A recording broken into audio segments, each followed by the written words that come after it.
본문의 말씀으로 적절한 때라는 말씀으로 하나님 말씀을 함께 배우겠습니다. 우리가 인생을 살면서 참 적절한 때를 만난 적이 있다. 이런 적이 언제 있으셨습니까? 너무 슬픔 중에 있는데 참 어떤 경우를 만나서 사람을 만나든지 어떤 환경의 변화를 통해서든지 굉장히 적절한 위로를 경험할 때가 있습니다. 마음이 너무나 불편해 있는데 어떤 귀에 들려오는 소식으로 말미암아 그 불편한 마음이 사라지는 적절한 때를 얻을 때가 있습니다. 참 좋지 않은 질병에 걸렸었는데 어떻게 자기 병에 대해서 이야기하다 보니까 그 병을 잘 고치는 적절한 의사를 만나게 되어서 참 때에 맞게 자기 질병을 고침받고 치료받는 사람도 있습니다. 오늘은 이러한 본문에서 이 적절한 때에 대한 교훈을 우리에게 주고 있습니다. 다윗은 그일라 사람에게 배신을 한번 당했습니다. 그일라 사람들이 블레셋 사람의 손에서 굉장히 어려움을 겪고 있다는 소식을 듣고 다윗과 그의 부하들이 참 다윗이 부하들의 그 반대에도 불구하고 그들을 설득하고 그래서 하나님의 음성을 듣고 그일라 사람들을 블레셋 사람의 손에서 건져주게 되었습니다. 그런데 사울 왕이 다윗이 그일라 성에 있다는 소식을 듣고 잡으러 왔을 때 이 주민들의 마음이 과연 어떤가? 과연 이 주민들이 그일라 주민들이 다윗과 그의 부하들이 그들에게 베풀었던 은혜를 기억하고 사울의 손에 넘겨주지 않을 것인가? 그럼에도 불구하고 자기들 살기 위해서 사울 왕에게 자기들을 넘겨줄 것인가? 하나님께 물었더니 하나님께서 틀림없이 그일라 사람들이 사울의 손에 다윗과 그의 사람들을 넘겨주리라 하는 그런 말씀을 해주시는 것을 들었습니다. 그래서 광야로 다윗과 그의 일행들이 도주할 수밖에 없었죠. 이처럼 그냥 배신을 당한 것이 아니라 정말 이 부하들의 반대를 무릅쓰고 하나님의 뜻에 따라서 목숨을 걸고 그일라 사람들을 도와주었었는데 그일라 사람들이 다윗 일행을 배신하게 되었을 때 그 배신감은 굉장히 컸을 것이라 생각이 듭니다. 또 인간적으로 생각해 보면 한편으로 이 일을 통하여서 굉장히 낙담했을 가능성도 있습니다. 그렇게 어려웠던 중에 하나님께서 굉장히 적절한 때를 다윗에게 허락을 해 주셨습니다. 요나단이 다윗을 만나러 다윗이 있는 십 광야 숲으로 찾아오게 된 것입니다. 요나단은 다윗을 여인보다도 더 사랑했던 사람이었습니다. 나이가 좀 많이 손 아래에 있지만 다윗의 그 용맹과 하나님을 향한 충성심 또 하나님을 향한 그 열정과 신앙 이것이 요나단의 마음에 너무나 크게 공감이 되었기 때문에 만난 지 얼마 되지 않았지만 두 사람이 깊이 신앙 안에서 우정을 가지게 되었습니다. 그러나 아버지 사울이 끊임없이 다윗을 죽이려 했기 때문에 불가피하게 서로 헤어질 수밖에 없었는데 이제 성경에 등장하는 마지막 장면, 마지막 번째, 즉 다윗이 요나단을 만나는 마지막 장면이 소개되고 있습니다. 요나단을 본다고 하는 것은 그냥 얼굴 한 번만 보는 것만으로도 요나단을 보게 되는 것 자체로 다윗은 큰 위로가 되는 그런 굉장히 중요한 사람이었습니다. 사람들로부터 배신을 당하게 되었을 때 요나단을 보게 되었을 때 다윗은 큰 위로가 되었을 것입니다. 그런데 요나단은 거기에만 그치는 것이 아니라 하나님을 힘있게 의지하라고 다윗을 격려하고 있었습니다. 그냥 잘 될 것이다. 아무 일 없을 것이다. 조금만 더 견뎌라. 이런 어떤 인간적인 동정과 인간적인 어떤 그 위로만 해주는 것이 아니라 하나님을 힘있게 의지하라고 다윗에게 격려하고 있음을 볼 수가 있습니다. 신앙의 그 같은 뜻을 가지고 있는 동지이기 때문에 그런 말을 하는 것이죠. 사실 이러한 표현은 요나단이 혈연을 뛰어넘는 믿음의 가치관을 가지고 말하는 것이라 이렇게 말을 할 수 있습니다.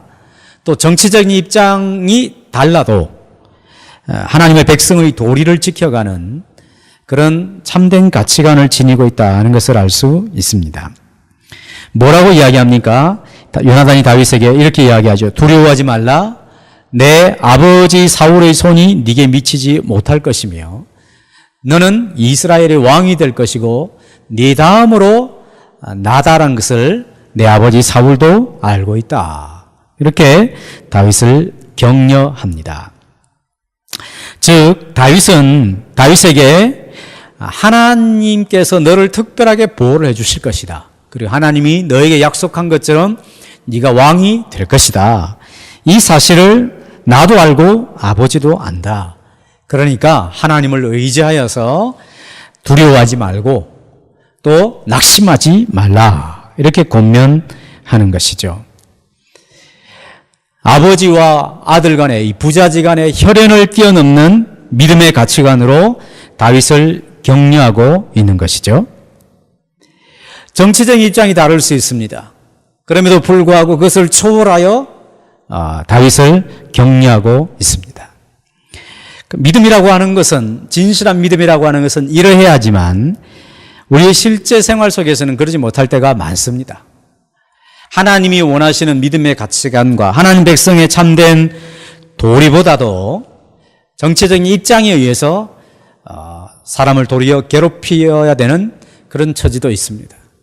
혈연이라고 하는 끊을 수 없는 관계 때문에 믿음을 저버리고 하나님 백성된 도리를 저버리는 그런 일들이 늘 발생하게 되어 있습니다.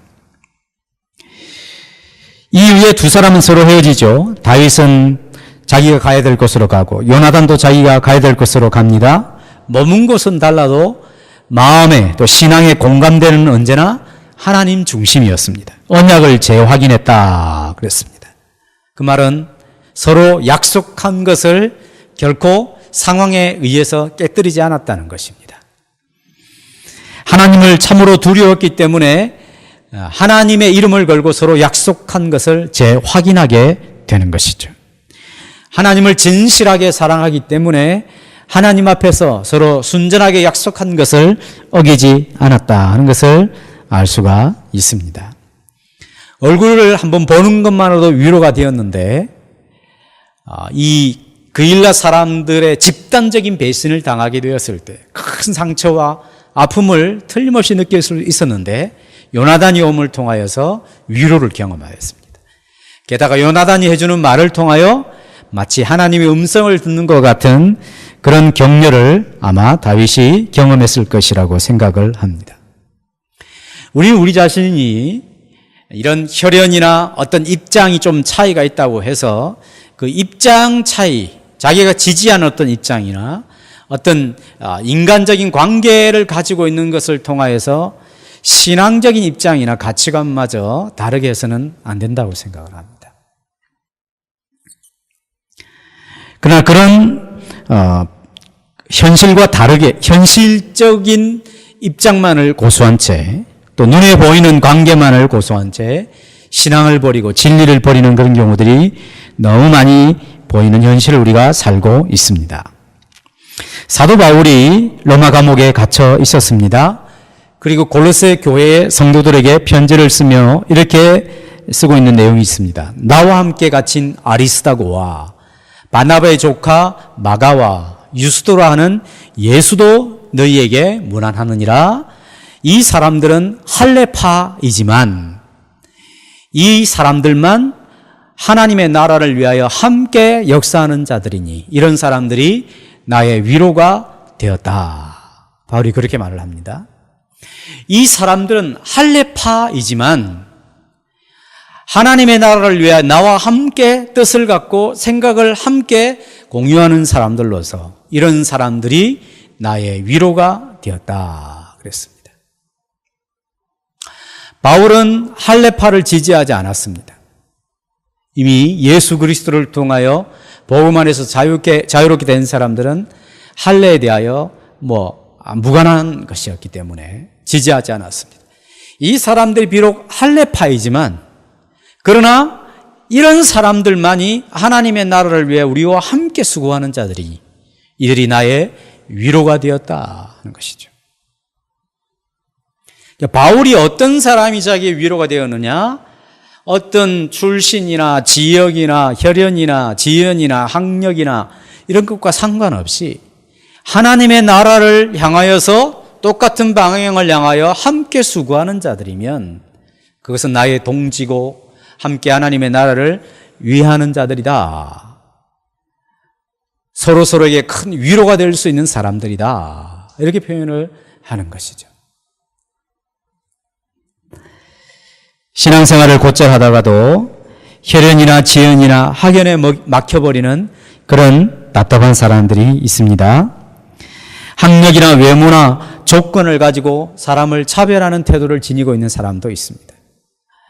투표하고 나면 우리는 특별히 부산 지역에서는 누가 투표했느냐 묻는 것도 금기사항이지만 묻고 나서 대답하려고 하면 이거 뭐 보통 어려운 일이 아닙니다. 함부로 말해서는 안 되죠. 2003년도입니까? 선거를 마치고 저녁에 부부 모임이 있었어요. 부부 모임. 저녁에 뭐 이제 같이 음식을 먹고 나누는 시간인데, 그러니까 저녁에 당연히 선거하고 나니까 묻죠. 그러면서 이제 묻습니다. 목사님도 누구 찍었죠? 아니, 누구 찍었으면 이렇게 묻지도 않아요. 누구 찍었죠? 이렇게 묻는 거예요. 내가 누구 찍는다 이러면 마치 자기들과 다른 사람을 찍었으면 이제 목사로 안 돼야겠다는 어떤 그런 느낌마저 받을 정도로. 그런 건 아니죠. 다르게 찍을 수 있는 거잖아요. 그죠? 다르게 찍을 수 있는 거죠. 그래서 선거철이 되면 부부라도 서로 막 선거 이야기 하다 보면 이혼하는 경우도 있다 그러잖아요. 어떤 정치적인 입장은 좀 달리할 수 있을 수 있지만 하나님의 나라 백성으로서 신앙적인 가치와 진리를 그런 자신의 개인적인 입장이나 이런 것보다 더 모자란 것으로, 부족한 것으로 취급해서는 아니겠는 것입니다. 요나단은 이런 혈연을 뛰어넘고 정치적인 입장도 초월하여 믿음의 가치와 하나님 백성의 도리를 가지고 하나님을 향한 동일한 방향을 가지고 다윗과 있는 것이죠. 이런 사람들이 서로에게 큰 위로가 되는 것입니다. 은혜를 베풀었으나 그 은혜를 배신하는 사람들로 큰 낙심이 되는 그런 입장에 처해 있었을 때에 하나님께서는 요나단을 보내어 다윗의 마음을 크게 위로하고 격려함으로 힘을 얻게 하셨습니다. 우리의 인생을 살다 보면 이런 사람을 만날 때가 있습니다. 내 마음에 큰 격려와 위로가 되는 사람을 하나님이 곁에 두게 하실 때가 있습니다. 보내주실 때도 있습니다. 우연찮게 그런 사람을 만날 때도 있는 것이죠. 또 바꿔 생각해 보면 누군가가 참 어렵고 답답한 일을 만났을 때에 내가 그런 사람에게 적절한 말을 통하여 정말 하나님을 힘있게 의지하라고 그런 격려를 통하여서 힘든 사람을 세워갈 수 있는 그런 사람도 될 수가 있는 것이죠. 하나님께서 우리에게 은혜를 베풀어 주시기를 우리가 살아가는 동안에 정말 이런 귀한 사람을 우리 곁에 두셔서 우리와 하여금 큰 격려가 되게 하시는 은혜가 있었으면 좋겠습니다. 뿐만 아니라 내가 하나님 백성으로서 살아가게 될 때 주변의 사람들에게 이런 진실한 격려와 위로가 되는 그런 사람으로 살아갈 수 있기를 바랍니다. 자, 이렇게 해서 이제 위로와 격려를 받았는데 이 사울의 최측근인 요나단 왕자의 도움을 얻었던 데 반해서 이 10사람들이 사울에 있는 기브아에 있는 곳으로 찾아가서 사울에게 다윗의 거주지를 고발하는 일이 발생하게 되었습니다. 왕에게 왜 다윗이 있는 곳을 고발하게 되었을까? 알려주었을까? 여러 가지 추측할 수 있겠지만 아마도 왕에게 다윗을 잡아 넘기는 것이 그들이 해야 될 의무라고 생각을 했던 것 같습니다. 표현에 이제 그런 표현이 되어 있죠. 20절에 그를 왕의 손에 넘길 것이 우리의 의무입니다. 그래서 다윗의 거주지를 고발하게 되었습니다. 왕이 쳐놓은 기준으로 백성의 도리라고 생각하는 이들이 있을 수 있다는 것이죠. 한편으로는 참 순박한 사람이지만 한편으로는 어리석은 사람일 수도 있다라고 하는 생각을 갖게 되는 것입니다.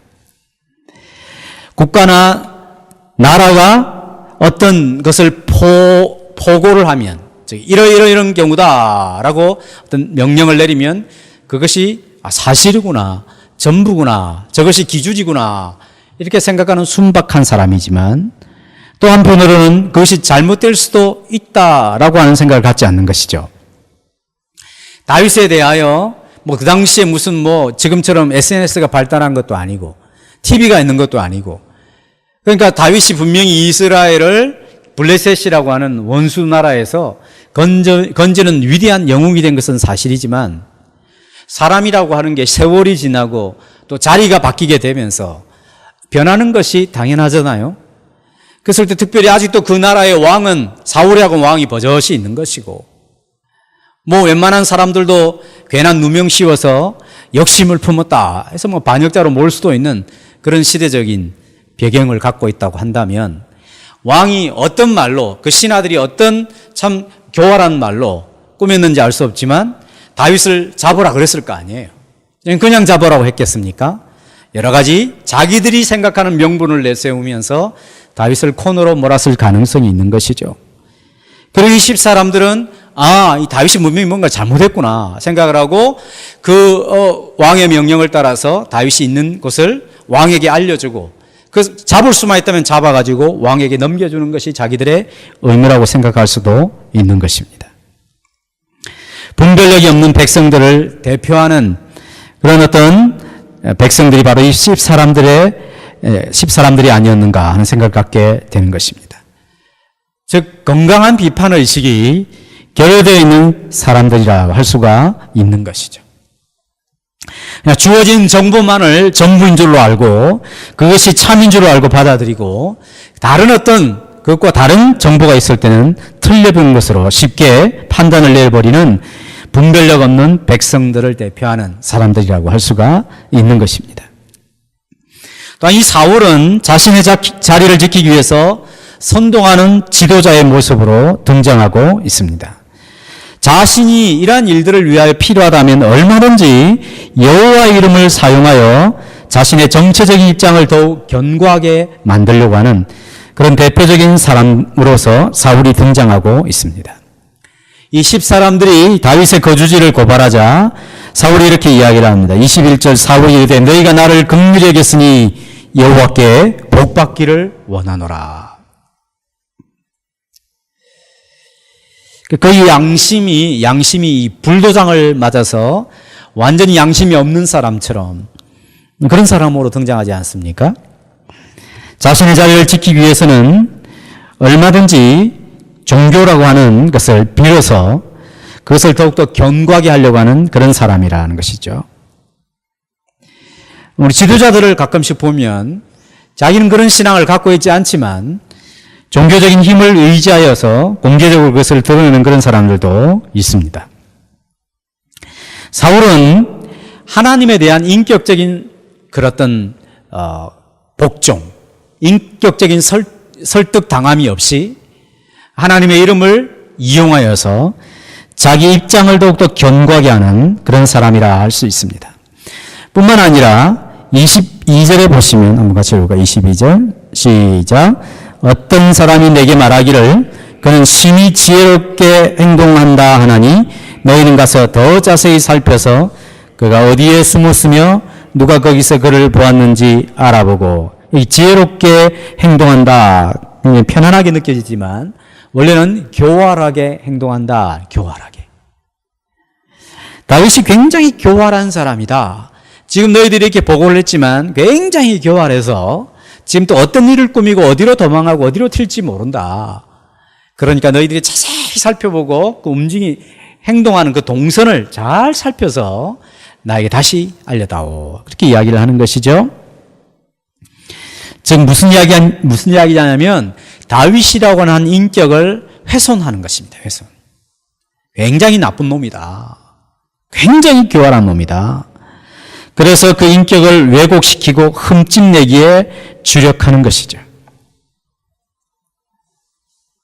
왜냐하면 자신이 정당하다는 것을 다른 방법으로 어떻게 내세울 수 없을 때는 항상 상대방을 공격하죠. 그것이 사실이 아님에도 불구하고 막 만들어서 공격을 하고 조그만 어떤 틈만 보이면 그것을 굉장히 크게 만들어서 상대방의 인격을 흠을 내는 그런 일에 집중하게 되는 것입니다. 그리고 사울은 필요한 정보를 수집할 수 있는 대로 다 모으도록 명령을 내립니다.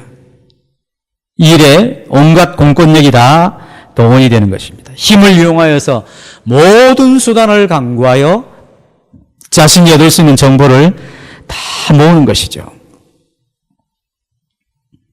드디어 다윗이 마운 광야라고 하는 곳에 있게 되었습니다. 여기 지도를 한번 보실까요? 워낙 작아서 여기가 10이라고 하는 곳입니다.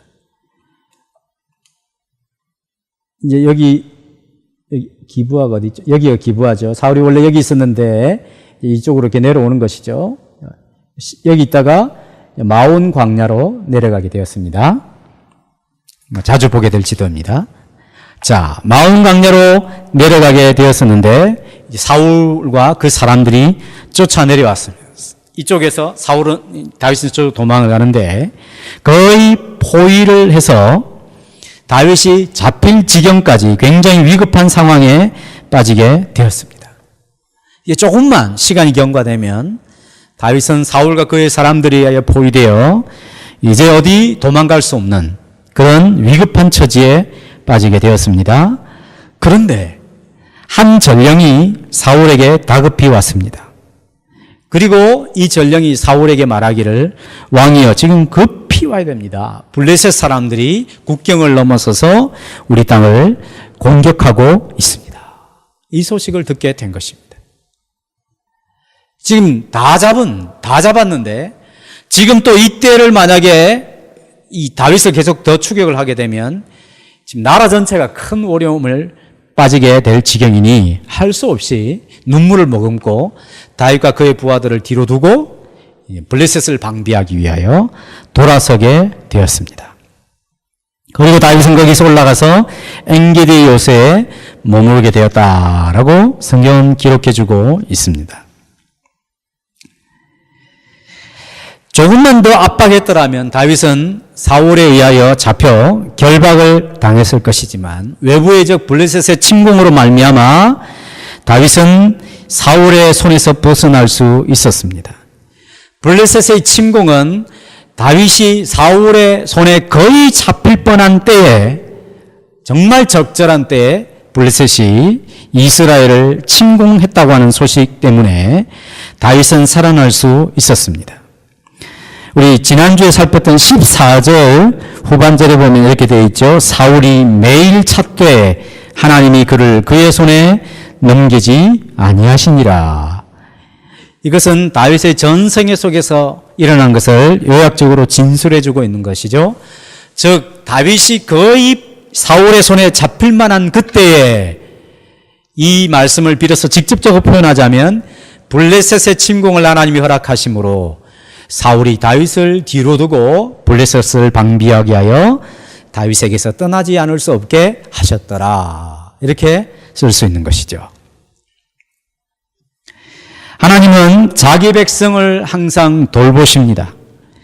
자기 백성이 어려움에 처하지 않도록 하시지 않으시는 분이십니다. 고난을 겪을 수 있습니다. 물질적인 가난도 당할 수 있습니다. 질병에 걸릴 수 있습니다. 오해를 받을 수도 있습니다. 사람들로부터 공격을 받을 수도 있습니다. 그럼에도 불구하고 하나님은 자기 백성을 돌보아 주십니다.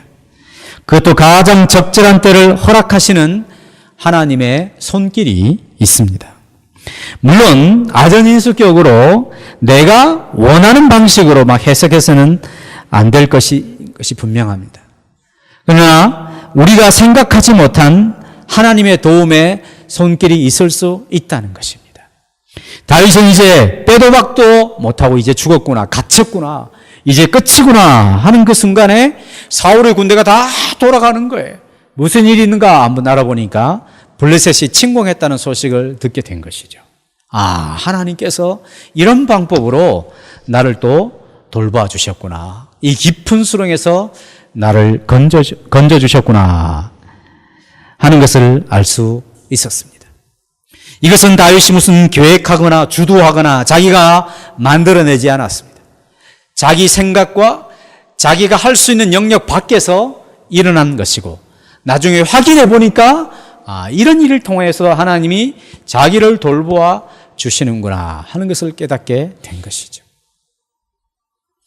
하나님께서는 어떤 많은 경우에 내 의식 세계 밖에서 내가 알 수 없는 영역에서 우리를 돌보시고 우리를 도와주시는 손길을 훨씬 더 많이 베풀어 주십니다.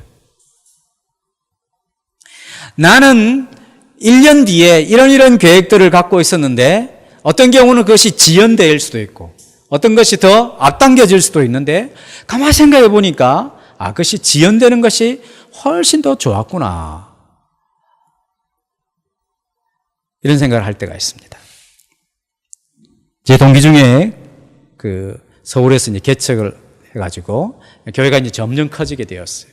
그래서 이제 부지도 확보하고 본인은 목사님은 생각이 없었는데 성도들이 막 이제 발을 벗고 나서서 예배당을 좀 건축하는 게 좋겠다. 예배당을 이제 건축하는데 이제 중요한 것이 철근이죠, 철근.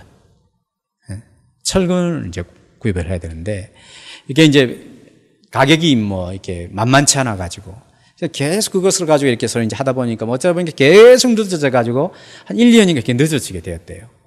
근데 나중에 보니까 이제 1, 2년 늦어지게 됐는데 그 철근 값이 이게 철근이 경기란 게 있잖아요. 많이 떨어지게 돼 가지고 싼 가격으로 이렇게 사서 자기들 생각은 훨씬 더 안정된 가격으로 예배당을 짓게 되었다고. 물론 이제 철근 판 사람 입장에 서기서는 좀 안 됐지만 그러니까 이제 막 이제 계약을 성사시키고 막 이렇게 해야 되는 긴장되는 그런 것이 자꾸 안 되고 자꾸 늦춰지니까 막 낙심이 되고 막 그랬던 것이죠.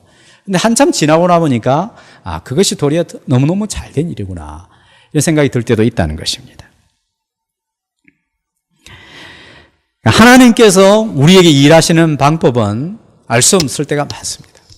다윗이 요나단을 꼭 만나야 되겠다 해서 요나단을 만나서 내가 지금 막 엄청나게 사람들로부터 배신을 당했으니까 이제 사람을 통해서 정말 격려를 받는 그런 일이 필요하다. 라고 해서 막 요나단을 주십시오 해서 요나단이 숲으로 찾아오고 그렇게 한 것이 아닙니다. 요나단은 자기가 원해서 찾아간 것이죠. 근데 그게 이 집단적인 정말 은혜를 베풀었던 사람들로부터 집단적인 따돌림과 배신을 당하게 되었을 때 한 사람을 통하여 당한 배신을 하나님이 넉넉하게 위로해 주시더라는 것이죠.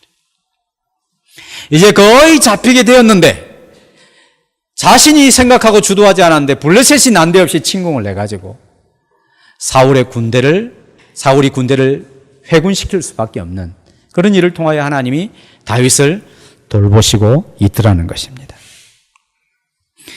다윗이 계획하지도 않고 다윗이 꾸민 것도 아닌데 하나님께서 다윗에게 가장 적절한 사람을 보내시고 적절한 때를 주셔서 하나님의 사람 다윗을 보호하시고 그를 도와주신다는 것을 알 수가 있습니다. 하나님은 때로는 사람을 보내어서 우리를 위로하실 수 있습니다. 하나님은 때로는 외부의 적을 통하여 자신의 사람을 보호하시기도 하십니다. 그렇지만 여전히 다윗에게는 광야 생활이 정말 기약할 수 없는 광야 생활이 아직도 남아 있습니다. 그 광야 생활을 통하여 다윗은 이러한 하나님의 적절하게 도와주시는 하나님의 손길을 배우는 과정을 경험하게 되는 것이죠. 그리고 다윗이 경험하는 것이 무엇입니까? 내가 하나님의 손을 더욱 의지해야 되겠구나. 내가 그 하나님을, 나를 부르신 하나님을 의지하며 주어진 환경에 두려워하지 말아야겠구나. 하나님의 말씀이 정말 약속한 말씀을 내게 이루시는 그런 하나님을 바라보며 주의 말씀이 나를 단련시키는구나. 이 사실을 더 분명하게 경험해 가는 것이죠. 우리는 이 땅에서 사람들로부터 실망할 수 있습니다. 또는 어떤 사람들로부터 공격을 당할 수도 있습니다. 내가 상상하지 못했던, 예견하지 못하는 어려움을 겪을 수도 있습니다. 우리는 그런 일을 당할 때마다 누구나 다 낙심하고 또 마음에 크게 상처를 받게 되어 있습니다. 그럼에도 불구하고 우리를 도우시고 그리스도 예수 안에서 우리를 부르신 하나님께서 당신의 끊임없는 손길을 나타내 주실 것을 믿으며 살아가야 할 것입니다. 하나님, 제가 계획하지 않는 일이 발생하게 되었습니다. 나는 주님의 도움과 위로가 필요합니다. 저를 도와주십시오. 하나님, 누군가가 큰 도움이 필요합니다. 주님, 제가 어떻게 해야 그 사람을 격려할 수 있겠습니까? 어떻게 하면 내가 주님의 손으로 주님이 주시는 도움을 주시는 듯한 그런 주님을 대신하는 사람으로 쓰임받을 수 있겠습니까? 이런 기도와 헌신을 통하여서 내가 주님의 도움을 많이 경험하고 나도 누군가에게 큰 격려와 위로가 되어서 내 삶 속에서 또 나를 통하여 누군가가 하나님이 나를 정말 적절하게 도와주셨다, 이런 고백이 많이 나올 수 있는 복된 삶을 살아가시기를 주님의 이름으로 축복합니다. 찬양하겠습니다.